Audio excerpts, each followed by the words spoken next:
Okay, so the Iran-U.S. relationship, it's always been this incredibly complex dance, hasn't it? It really has. One of the most enduring and, complex dramas on the global stage. And right now, there's this new development, a fourth round of indirect talks happening over in Oman.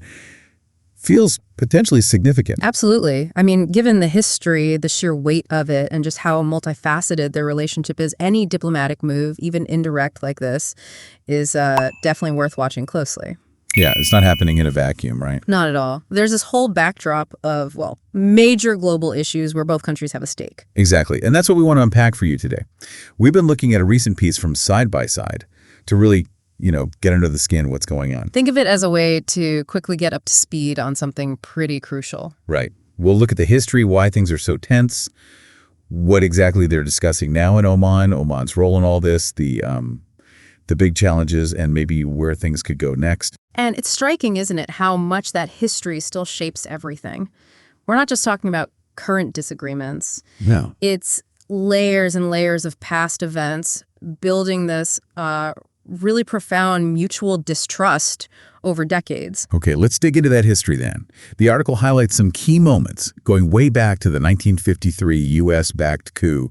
That still resonates, doesn't it? Oh, absolutely. It's not just history book stuff for many Iranians.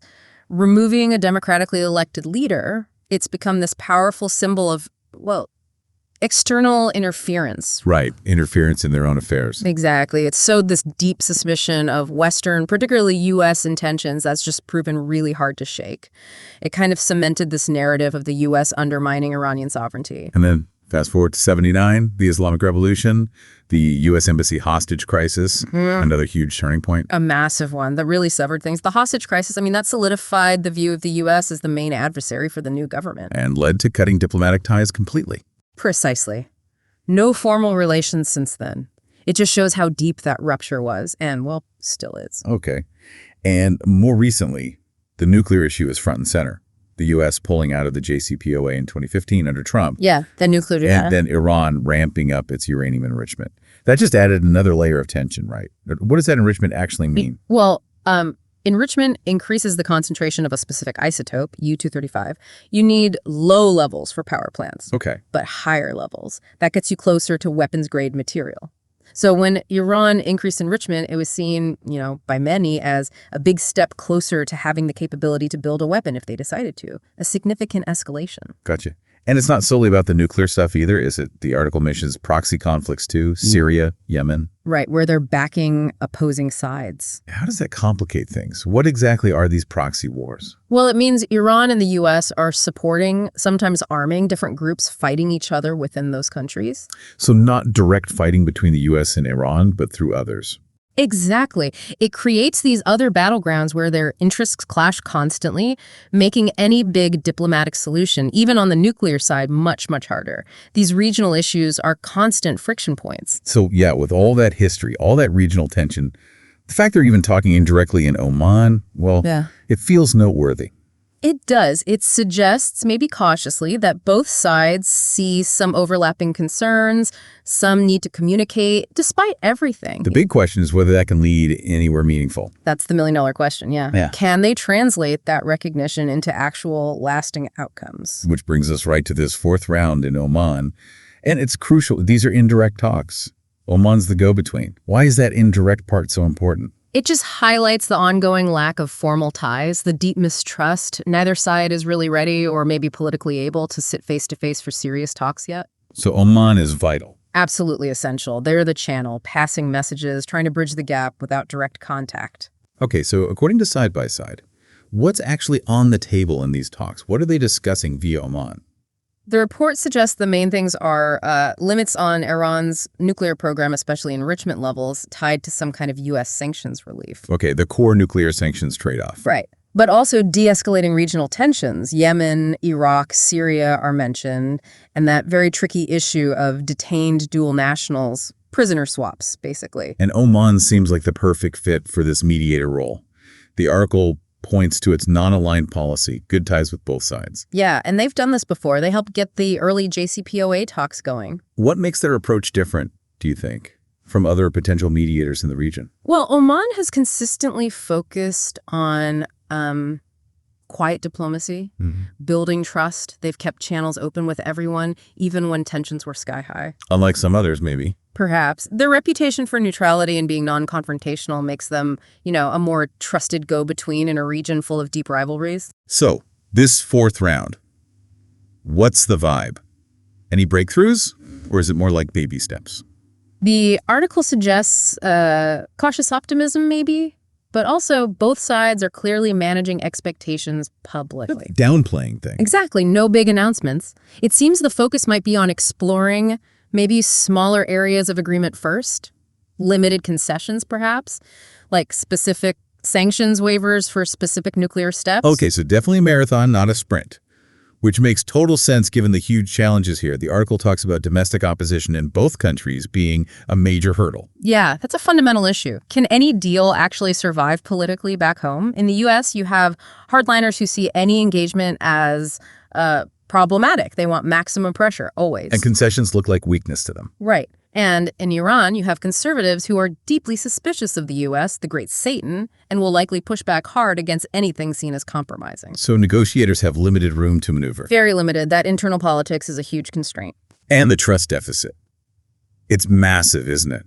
The JCPOA collapsing after a U.S. political shift must make Iran incredibly wary. Oh, absolutely. That's central. They saw a major deal reversed by a new U.S. administration. So why make big concessions now without ironclad guarantees? Which are almost impossible to give in politics. Exactly. It makes everyone hesitant to invest too much political capital in something that could just fall apart again. And then there's Iran's regional role backing Hamas, Hezbollah. That's a huge sticking point for the U.S., the article says. How do you even begin to square that circle? It's tough. From Iran's perspective, these alliances are crucial for their security and influence. It's deeply embedded in their strategy. Right. But for the U.S., those same groups are seen as destabilizing and threatening allies. Bridging that gap requires, massive shifts from both sides and looking at these issues together, not just the nuclear file in isolation. And it's not just the two of them, is it? There are other players. Israel's opposition to deals, Iran getting closer to China and Russia. Yeah. How does that complicate the talks? Significantly. Israel sees a nuclear Iran as an existential threat and will lobby hard against any deal they think is weak. Pressure on Washington. Definitely. And at the same time, Iran's ties with China and Russia give it, alternative support, economic, political, that potentially makes them less desperate for a deal with the U.S., reducing the incentive to compromise purely for sanctions relief. These global shifts change the whole calculation. Okay, so looking ahead, what are the possible ways this could play out? The article sketches a few scenarios.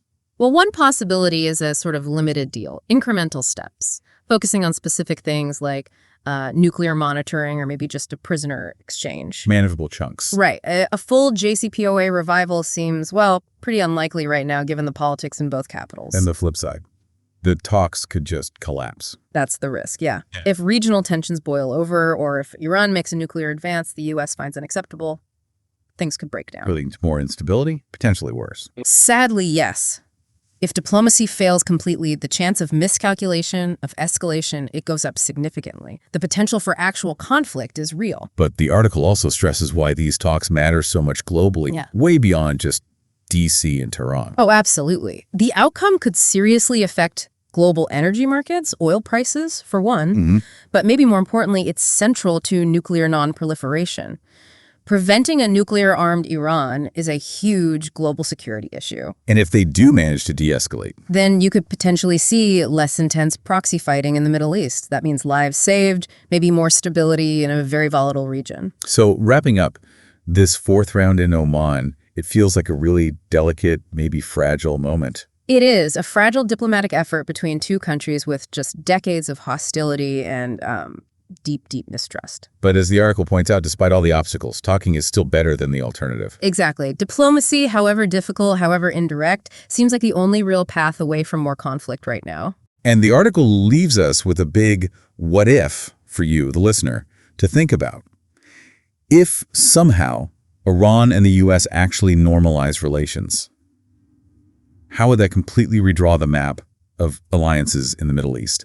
It's a huge question, really makes you think. And if you want to go deeper, the article raises other good points too. Like, how exactly does Oman's mediation style differ from other Gulf states? What are European nations doing, if anything, to support these talks? And this is a big one. Could economic carrots like major sanctions relief actually overcome the ideological resistance inside Iran? Lots to chew on there. Definitely. Important questions for understanding the whole picture. Absolutely.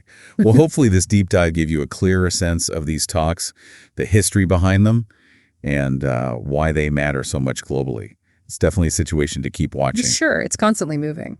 Thanks for joining us as we tried to make sense of this complex piece of diplomacy.